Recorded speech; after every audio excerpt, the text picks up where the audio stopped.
All right, everyone. Well, thank you so much for coming today. It's so nice to see everyone. It's so nice to see all of my students. Thank you all for coming. My name is Michelle Raymond, and I am the director of Archer Gallery and Clark Art Talks at Clark College. Welcome to our second Clark Art Talk of the academic year. Our first one we just had last Friday with Amir Falla, and it was excellent. And it is recorded as well on our website. So if you want to go check it out or check out any of our past recorded talks, feel free to do that. And again, on our website, archergallery.space. I'm super excited to host Ashwini Bhat today and get into her entire art practice and just talk about all of her incredible installations and sculptures that I've been viewing online and have not had the pleasure yet to see in person, which I hope to one day very soon. Before we get into the lecture, I wanted to say just a few things about Archer Gallery and Clark Art Talks programming. We currently have a virtual faculty biennial exhibition up, and that is at archergallery.space as well. And it is a virtual faculty biennial exhibition titled Lane Departure, and it features 17 of our Clark College art professors' work. And this show is viewable, of course, on our website and will be up through the end of next week, so November 12th. So make sure to stop by the website, check it out.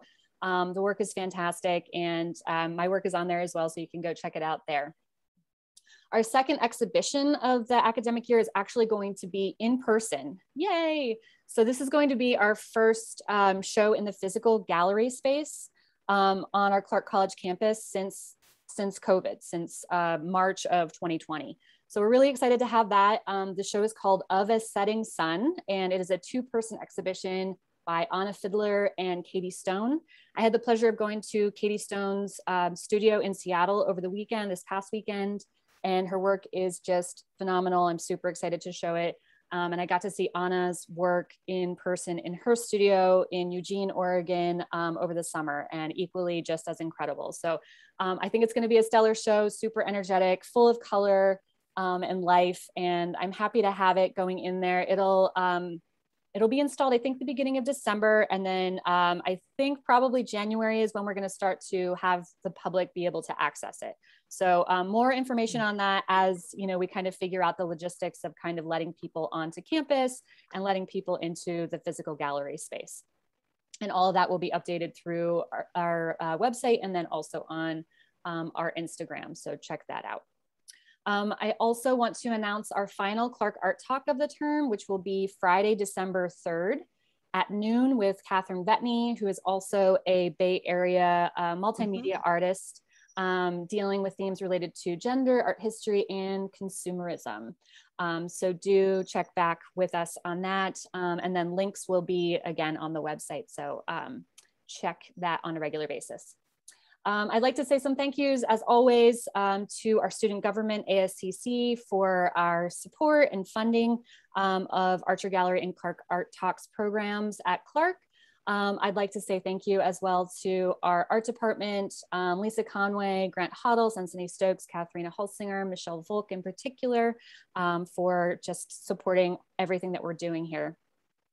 I'd also like to say thank you, of course, to all of our students who are here and our entire community who come to these events. We wouldn't be here without you either. So thank you for coming. And with that, I'd like to introduce Ashwini Bhat. I'm so excited again to have you here, Ashwini. From my own perspective, Ashwini's work feels like it's alive. And I know that other folks have said that as well, but I also very much personally feel that way about her work. Movement and space seem to be working together in her abstract objects and installations to create a sense of time passing while simultaneously being grounded in the earth. Her work nods to the figure in the landscape, sometimes looking even fleshy with contorted moving bodies that feel almost painful. Sometimes her work feels mountainous or leafy even, connecting the body to land and geography. Ashwini's sculpture feels strong and powerful, commanding of attention, but with an empathetic voice. An artist born in Southern India, Ashwini currently lives and works in the Bay Area. Bhat is a recipient of the McKnight Foundation Residency Fellowship and the Howard Foundation Award for Sculpture. Her work has been exhibited nationally and internationally and can be seen in collections at the Watson Institute at Brown University in the United States, Shigaraki Ceramic Cultural Park in Japan, Fuli International Ceramic Art Museum in China, among many others. Her work will also be shown at American Museum of Ceramic Art in 2022. I am ecstatic to host Ashwini Bhat today as part of our Clark Art Talk Artist Lecture Series. Please help me welcome distinguished lecturer Ashwini Bhat. I love doing this kind of round of claps. And all the clap emojis. Yes, so good. Thank you so much, Michelle. That was a beautiful introduction. I could actually wrap up and go now. You kind of covered my work really beautifully. Thank you, everybody, to just making the time to be here. And when we were doing the Zoom test round, I was telling Michelle that I think there is also a Zoom fatigue, which everybody is feeling right now. It's been a long 2 years. I can't believe 2021 is almost ending. For that reason, especially, thanks for being here. What I'm planning to do today is I have my stopwatch on, and I would like to kind of cover a little bit about my background, context to where I come from and what I do, and most importantly, what I'm doing right now.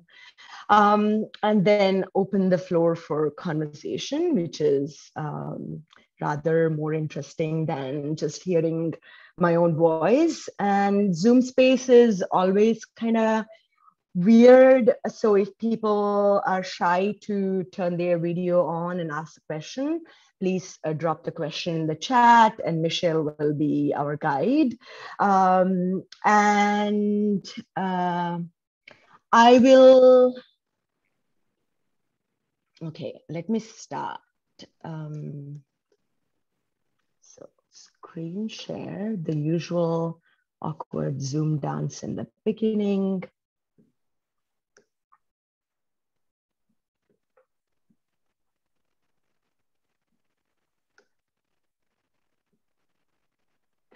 Can everybody see the visual?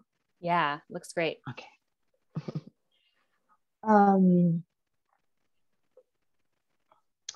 I was born in India, in the south of India. Later, if we have a chance to have a conversation, I'll be interested to know if anybody has been to India. That's always more interesting to know in terms of if they know the geography a little bit. I had to put in my birthplace, which is Puttur, which is on the, do you see my cursor as well? On the west coast of India, the southwest coast. And then a bit of my adult life, I lived in the opposite coast in Pondicherry. I had to put in both the names in my Google search to get this specific map, because both these places are so tiny and almost like villages becoming into small towns in the process of transition. So that's kind of my background. I moved to the United States in 2015. When I was already 35. I started working with clay pretty late in my life as well. This is my family. I lost my father a few years ago, but my mom is still living in the village where I was born and grew up. I have 3 older sisters. We are a family of 4 girls, which is also kind of unusual in terms of the societal expectations of, you know, everybody wants a male heir to continue the legacy of the family. The older I grow, I have come to understand how much kind of fortunate I was to be put in this family, which was unconventional, unorthodox, and constantly encouraging all the girls to get the education and be out in the world. I studied Bharatanatyam, which is the Southern Indian classical dance form from the age of 6 to about 20, and then worked with the Contemporary Dance Company for the next 5 years. My master's is in literature, and I was about to pursue a career in translation studies and comparative literature, but I got an invitation to join this contemporary art dance company. So I didn't pursue my literary career, but was actively pursuing translation while I was studying and performing dance. I absolutely love the physical aspect of practicing and performing dance, but there was some kind of a detachment from what I was trying to explore, trying to present using my own body. There was a period of time I also went through about 2 years of time when I wanted to leave the dance world, but it felt like if I left it, I wouldn't be left with any identity. So it took me a while to actually leave the dance world. Initially, it started off as me taking a break for a year to study something new without knowing what new material I was pursuing. One thing was sure in my mind, that if I was leaving behind everything I had done in my entire adult life, I wanted to kind of start at ground zero, and try my hands with the new material I had never tried before, so that I can make all the mistakes and not feel stupid about making those mistakes. Once I found clay, it was literally kind of a liberating experience, because the material was outside of me. I could mold it, I could reshape it, I could scrap whatever I have molded without breaking real bones. And the more I started working with clay, I also kind of realized that some of the preoccupations in terms of looking at the form, looking at the positive and negative spaces, was kind of similar to what I shared with when I was a practicing dancer. Historically, clay is practiced by only one caste in India, which is the lowest caste of potters. And most of the things made in clay are terracotta, which is earthenware, low-fired, still porous. And the whole intention behind producing these earthenware pottery was also very closely linked to religious festivals or rituals related to, say, the spring festival.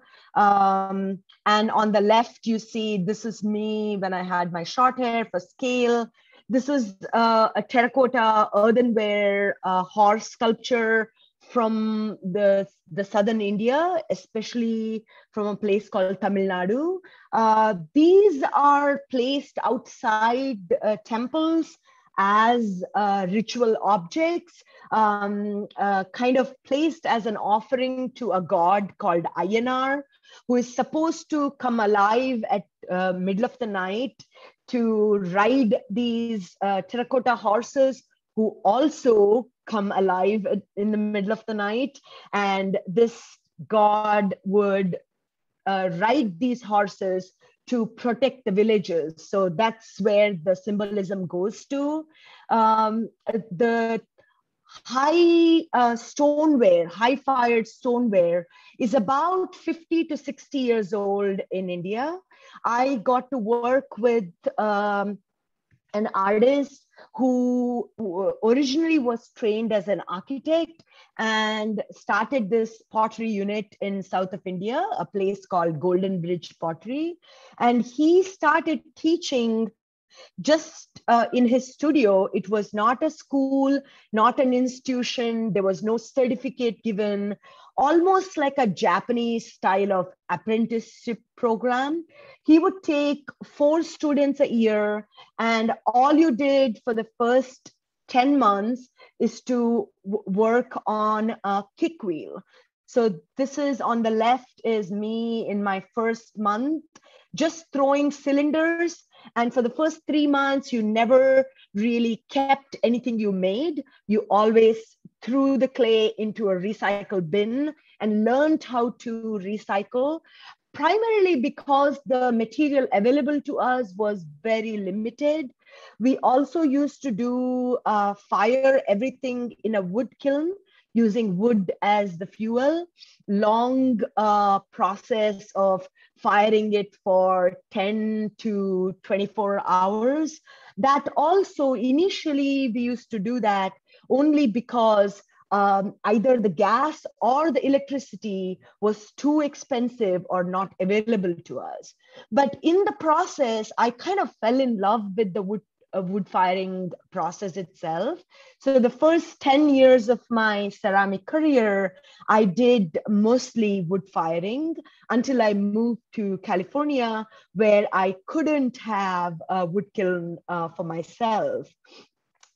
Pretty early on, at the end of my 10th year of practice, I continued to work as an artist in residence in my teacher's studio. And then I had the full freedom to do whatever I wanted, wherever the direction I wanted to take my work into. And I was immediately drawn to sculpture.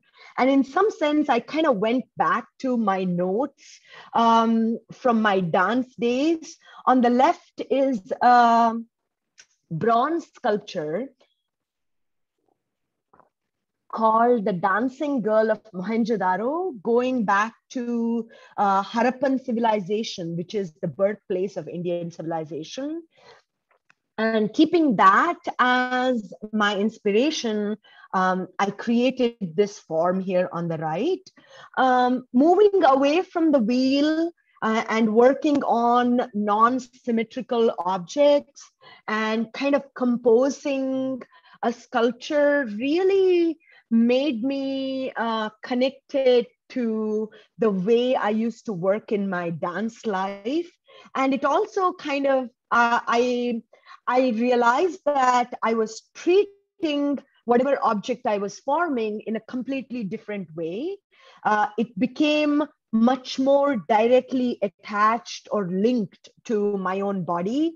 I even caught myself saying things like, the hip of the sculpture, the armpit of the sculpture, the shoulder of the sculpture. So, which also made me intrigued that maybe the viewer is also able to view the sculpture much more linked to their own body as they are moving around it. So I was kind of hooked with the idea of a sculpture more than a vessel. So that was like a kind of a changing point in my career, pretty early in my clay career. I worked with this Harappan headdress imagery for a few years. So this is me for scale. Here's a cat for scale. I kind of keep finding cats for scale in various studios I end up in. This is my mood board in Shigaraki, already about 4 years into exploring this imagery and symbolism. I was kind of moving from looking at Harappan headdress into looking at various female divinity shrines from South Asian cultures. So one of this piece here, so on top is the Harappan headdress. This piece down here is a Syrian female divinity shrine called the Eye Idol. You can look it up. There are beautiful images of eye idols out there. And then in Japan, so this drawing here shows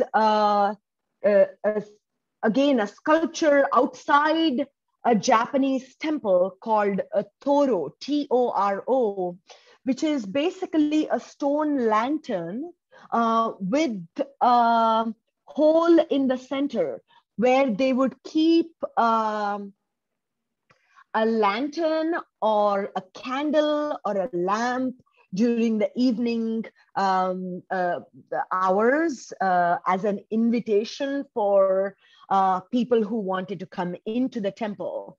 And I find it fascinating, the overlapping practices between the South Asian cultures.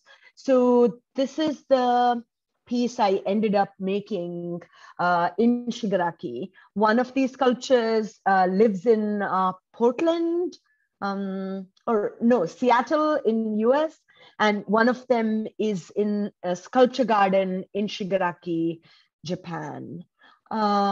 Between 2011 and 2017, I lived a nomadic life, lived out of 2 suitcases and just hopped from one studio residency to another, just because I kind of recognized that there was a restlessness in me, which wanted to reach out to other artists, be in the company of other makers. So another thing I found out of my nomadic life is every place I went to, I was encountered with completely different material, whatever was available to me. So kind of going back to making sense of things around me, making sense of the place, understanding the history of the place I was inhabiting, even though for a short period of time, and also understanding the nature of the material which was available to me. So the work changed drastically based on how much I could stretch the material or not. So that was kind of an interesting, when I look back, the forms I created changed really in a varied style. And in some ways, I feel that's kind of an advantage to look at. Another thing of restlessness, I listened to my own voice telling me to collaborate with other artists. This is a specific collaboration called the Compass Rose, which is loosely based on Italo Calvino's Invisible Cities, where there is a traveler who comes to a king and talks about various places he has visited. And this is, for me, an imaginary mapping of a land which might be there, might not be there, which you are looking as an aerial view. This is a collaboration I did with Forrest Gander, who is a poet and translator who is deeply interested in, again, foreign languages and the way the language can be integrated with visual arts. I continue to work with Forrest. He came into my life as a collaborator, a work collaborator, and now I share my life with him. So currently I'm working on a project which is based on Mount Tamalpais, which is very close to me. And a lot of poets, like Allen Ginsberg, Gary Snyder, or artists like Edil Adnan have used Mount Tam as a source of inspiration. So this is a project I'm doing for UC Davis.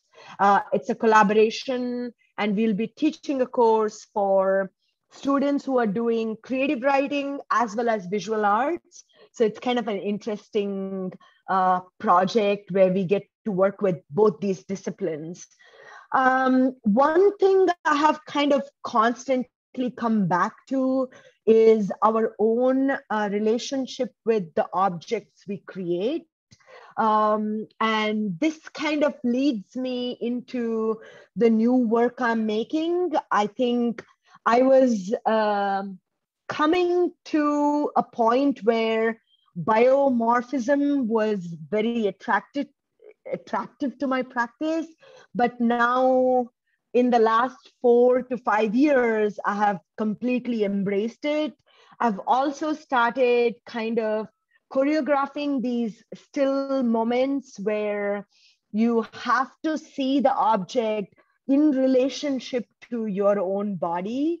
I'm again hoping that the viewer kind of checks in with themselves to see what it does to them at a visceral level, instead of looking at as an object just sitting on a pedestal. These are some of the current works from my Assembling California series. So I moved to California in 2017. All my things which I had in this country, which basically fit into 4 or 5 cardboard boxes, was still in my new garage. And there was a fire, which is the Tubbs fire, which was only 20 miles from where we were. My partner was born in California, but lived most of his life in the East Coast. So he was also rediscovering California. It was an interesting time because until then, fire, especially in terms of firing a wood kiln where fire is kind of dramatic element, was such an important part of my making. Here, I couldn't fire a wood kiln. A neighborhood city to me was burning. And I was mostly following a lot of wood firing artists. So if you go to your Instagram feed, all you see is fire in different forms. It was kind of an interesting time for me where I had to reshuffle things in my brain to not look at fire only as a destructive element. So I started working with a couple of biologists who are specifically interested in studying post-fire forests, looking at how post-fire forests are rich biodiversities for many plants and birds and animal species who rely on forest fires, and some of the problematic practices of the logging industry coming in after a forest fire and completely eradicating all the half-burnt trees, how it is a real problem if moving on. So once I got back from these multiple research trips, I couldn't get into my older ways of working. So the works became much more animated. The works became about the post-fire forest or forests kind of rejuvenating after a fire, or recognizing the beauty of a trail out there, which you may not look at until it is lost to you. Humans have a tendency to do that, like not look at a beauty of something until it is lost. And in some ways, some of the climate problem we are in is because of the short-sightedness humans tend to have. So my work is kind of like a mapping of remapping these areas of trails and forest fires around me. So the work on the left here is called Post-Fire Yosemite. On the top here is a sky trail. Bottom right is called Earthquake Trail. On the left is a sculpture called Huku Iku Trail. On the right is post-fire sierras. Currently, I'm kind of, I go back and forth with working on these biomorphic sculptures or looking at objects and our relationship to them. On the right here is a piece, an object which is made, imprinted from a tree stump, which is in my backyard garden. Also, again, looking at how an absence of a tree is as important or around with us as a tree which is alive and living. I'm kind of also, some of the research I'm interested in is taking place out in the wilderness. Me with the bag of clay. My go-to way of existence right now is I have a box with the bag of clay inside it, extra cutting wire, and a couple of bubble wraps and a piece of foam is always sitting in the back of my car, because most of the research is kind of taking place out in the trails. And I'm interested in the so-called ignored creatures of the forest, like a banana slug, which you may not even see if you are in a redwood forest. The redwood trees are so magnificent, you mostly end up, looking upwards and around you. And this small creature, which likes to hide, it's a very shy creature, is one of the most important creature in the biodiversity. It is basically acting as a composting agent. Without it, the redwoods won't thrive. So I'm kind of interested in this narrative where we quite often not take into consideration the small and not so in our face objects and creatures. This is a photo taken from my living room. This is what I kind of see in the morning and during dusk. I recently moved to a place called Pengrove from Petaluma. It's kind of outskirts of Petaluma, only 8 miles away from a town, but just the way it is located, it's kind of a completely hidden gem. There is also a close by water body that brings these great egrets and blue herons right into our front yard.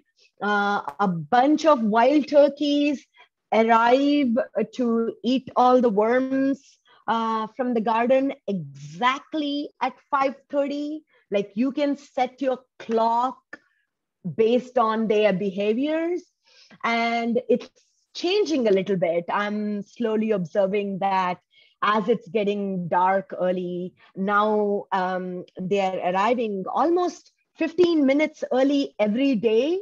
So I would be interested to see by December what their arriving times are. And my studio is right now being constructed. I just, as of yesterday, added 2 skylights and 2 windows because I'm surrounded by fruit trees and quails and rabbits all the time. So I'm literally waiting to see where my work goes moving on. And I kind of, during the pandemic, there was a time when I didn't have a studio for about 3 months. And that, again, the limitations, the challenges, I was talking to Michelle about this, how artists can adapt to all the limitations, because mostly they are working with a combination of limitations around them. So one of the things I did when I didn't have a studio was to collect research material out on the trails. And also I kind of went back into bringing a performance element into my work. After 15 years of leaving my dance career, I started choreographing these small movement sections and kind of integrating them with my clay practice. So I have two short, one is a 2-minute and another one is, I think, 1.5 minutes videos to show you. And after that, I'm going to open the floor for questions. And Zoom has a weird thing. It doesn't allow me to screen share if my headphone is connected. So bear with me. Voice okay? Yep, sounds great.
How do I play this? Oh. As a space is made incomplete with gesture by its wanting more, as falling, she is inside herself falling.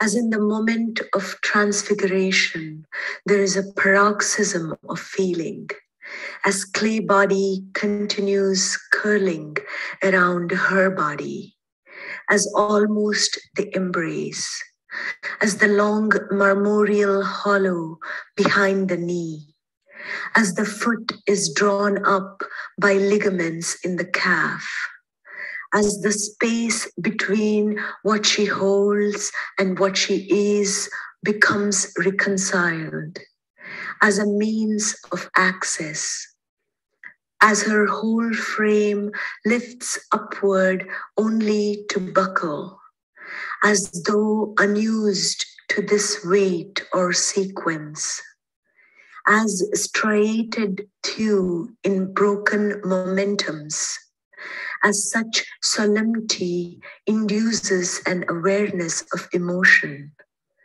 as body becomes event, as ingenium enters the form, animates the creatural, as if one could look away from the unfolding, as if what we see moved in a time signature distinct from the one in which we observe it, as we accept the gift charged with imminence.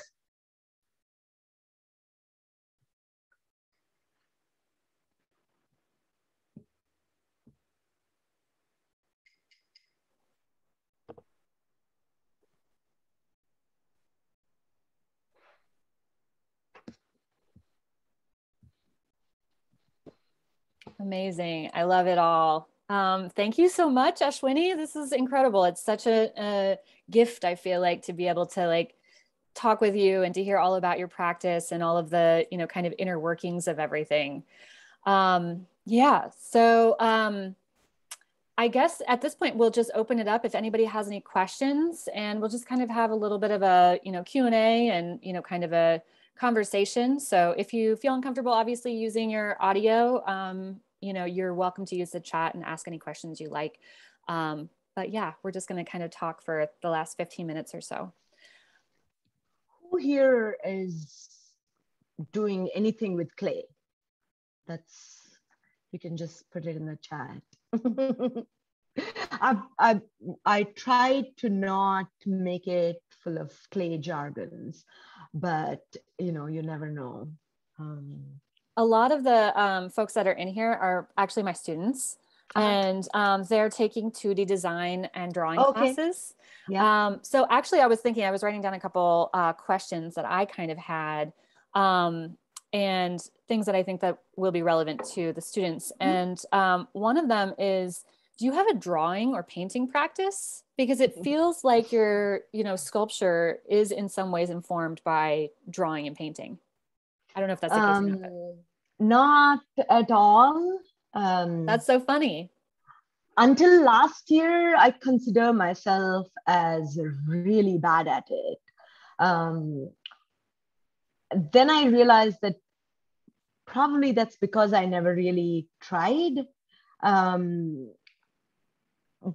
So I've started doing watercolors where I'm not really like drawing as such. I do doodles just to get an idea of, I'm a planner, I'm a folder within folder person. So it's helpful to make quick sketches and notes. I'm a maquette person. I feel like my hands know what I'm thinking. When it kind of actually touches clay, even better. So I'm a quick, like the studio is always filled with small things I make. And sometimes if I really like them, I fire them and keep it aside and come back to, you know, there has been times where 3 or 4 years later, I would look at a maquette and I'd be like, oh, this is what I was thinking then. So I'm definitely a maquette person, but I'm enjoying watercolors. So one of the things what started me do watercolors was this time when I didn't have a studio. And I was also kind of questioning the idea of what a studio is. Like for the longest time, I spent so much time hopping studios to studios, and those, you know, in the form of residency programs or community centers or shared studios, they were always available to me. And then came a point in my life where I kind of wanted to be alone and isolated. And so clay is one thing where you need a kiln and, you know, you kind of need a mini empire to exist even. So some of the questions for me was like, I recognized why I left the dance world, and it has become more and more clear to me over the years. And one question I have asked is, what if my body fails me, or what if I don't have a studio? will I continue to work with clay? And the answer has always been yes, to a degree that I feel like I will again make use of that, whatever limitation is, and keep coming back to this material where I feel that I can totally express myself. So maybe I'll be making small maquettes and watercolor. Who knows? If that's the situation. Yeah, I think that it's always been really difficult. Like I'm a drawer and a painter. And I think the idea of, having the amount of space that you need, like you were saying, or the kiln, or, and it's kind of kept me from getting into the three-dimensionality of sculpture or ceramics, throughout my life. And so, yeah, I mean, I think that that's really interesting. And I like that idea of like, kind of having, the watercolor as something that you could potentially like kind of start to incorporate at some point. Because it travels so well. You can bring like just a little set of watercolors with you anywhere you go with like a little brush and you're good. So I've always loved the accessibility, I think, of that, which I think is great. Yeah, I live with the partner who is a writer who can be like even working like creative work in an airplane. I'm like so envious of that. Totally. So this has been a good thing. Also, kind of shifting just the definition of what studio is, and that has been super important to me. And it has taken me all this while, and it took a pandemic for me to realize it fully, in some sense, to studio as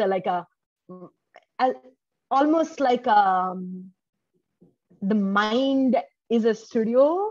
What I inhabit in terms of all the research, maybe it took this long for it to happen, because right now the landscape where I live is being such an important element, not just a source of inspiration, also about the choices in terms of how I want to live, small little details of what I want to preserve around me. So in some sense, I think how I want to live and what I want to make is kind of meeting at a point. Yeah, I was actually thinking about asking you about that as well. Like how much, obviously, like you talked about it in your talk, but like how much your location and your physicality in space, obviously impacts your practice. And it seems like it's really important. And I love how you're talking about, this new house and this new, backyard that you have, and how that really translates into your work, and really, and I feel like that as well. And I think that there's something really beautiful and also just kind of connected with artists and their surroundings, where we're always kind of like looking at and experiencing and feeling all the things that are around us. And so to be intentional with where you place yourself and your studio and your making space, I think is really important to any artist practice. And I think it got all these things got highlighted during the pandemic too. People were stuck in a space, seeing the same things, and also discovering that so many things they hadn't paid attention to. Absolutely. There's a question. Just the last note, but I think like it's such a funny thing to start to, in the last year and a half, kind of being stuck in our homes and thinking about the migration of animals. And you mentioned that too. Yep. And my husband and I take walks every morning at sunrise. And when we've been noticing, we live in Portland, Oregon. And so, sunset at this point, sunrise is something like 7:45. It's like very late. And then sunsets somewhere around 5:45 as well. And so, it's the crows. We see like these crows kind of coming at sunrise and sunset. And we used to see them at sunset every day, and we still do. But we take these walks every morning now, which is a new habit that we've got into that we really love.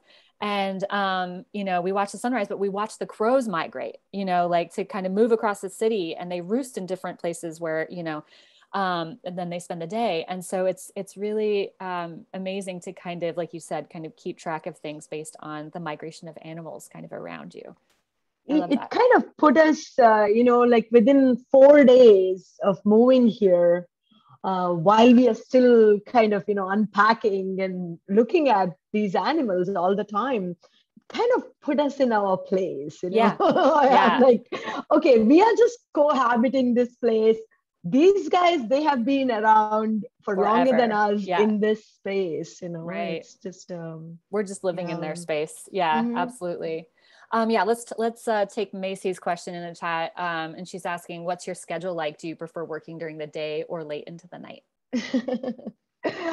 I'm like a lizard on the rock. I have very, very, I like routine. I kind of also recognize that I'm able to break all the rules in my making, but in my life, I like things to go the way I have planned. And of course, that never really happens. But I am a daytime working person. I like to get some kind of workout done. Just, I think maybe it's the old dance habit. And I learned some lessons in a hard way from my dance career. I had several injuries, and the profession I came to is also such a physical profession that I have made it a point to stretch in between, stretch in the morning. This is a new thing I'm trying to work on, especially post-pandemic, where we are all living through the screen, and the screen is always with us. I'm reading a lot more. I'm mostly reading audiobooks when I'm making. I don't listen to music when I make work, because it makes me, depending on what I listen, it makes me emotional. So I don't want to go there. I kind of want to be with what I'm making. I'm a work dog. I'm working every day. I'm in the studio every day, if I'm making something or not. It's part of my routine. I also love cooking. For me, cooking is an extension of the studio. So making that dinner is kind of like a cooling down process for me. I'm also kind of making it a point to do my emails in the morning and then not look at the screen.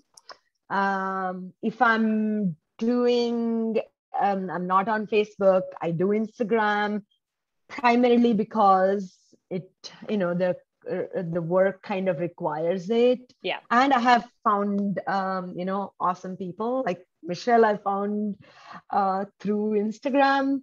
So, but I'm trying to limit the time, 20 minutes, and then that's it. Then I've switched off all my notifications and everything. So throughout the day, I'm kind of in my studio until 5 o'clock. That's my cutoff. Until unless I'm working on a deadline. And then I like to kind of also look at the day and kind of celebrate that day, even when nothing has gone according to plan during that day. That the things which didn't get done kind of gets rolled over to the next day. And I'm getting better at being less harsh on myself on the things I didn't get to do that day. And hopefully I'll get better at it. I hope I have answered your question, Macy. Yeah, I feel that same way. Like this kind of, I'm definitely like a during the day when the light is out worker. Yeah, I feel like I'm very connected to, those kind of light and dark rhythms for sure. There's a few questions. I also had a very bad sleep habit because I was a nomad for a long time. Yeah. So I kind of, I'm trying to get better at sleep. Yeah. Yeah, let's answer a few more one more questions. questions. Let's do Bridget's. She asks, when you were traveling, you said you used lots of different types of available material. Now that you are based in a studio, do you still use a wide variety of materials or stick to a particular material? My first year in California, which is 2018, the only thing I did was checking out materials. I was moving from wood fire to electric firing. And if you know the difference, wood as a fuel, that's the only fuel which is actually adding anything to the final aesthetic of a product. Whereas if you're firing things in electric, you have to almost think like a painter. You have to do all the layering in order to see the layers, because the wood ash, which is coming along with the flame, is not there. One thing I didn't want to do was to try and create wood fire-like objects in an electric kiln. I wanted to consider this new tool in front of me as a completely new independent tool which needs a new kind of learning. So I kind of set aside the whole year.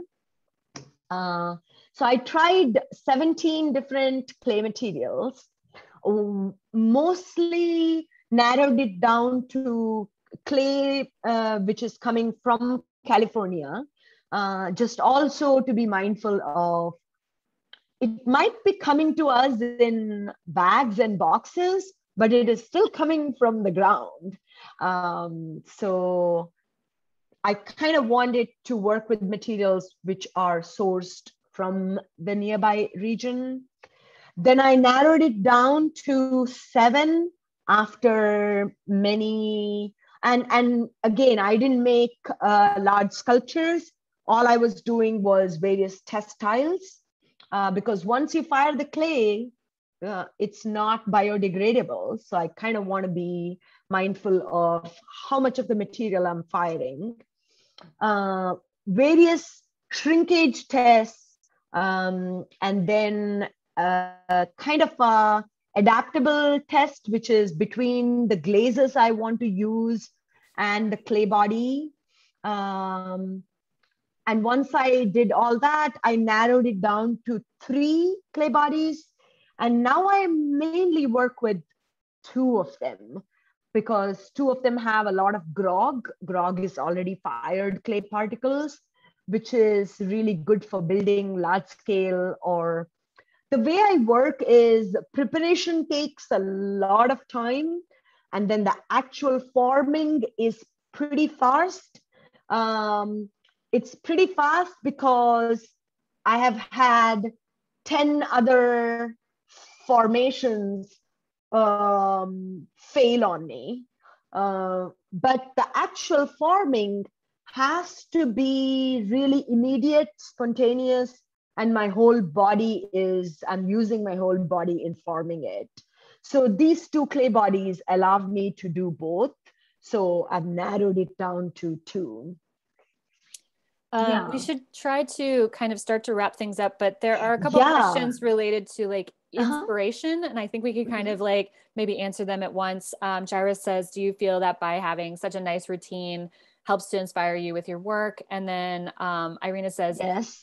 I love that you stay away from the screen and focus on your art. Do you feel this new studio is already inspiring more ideas?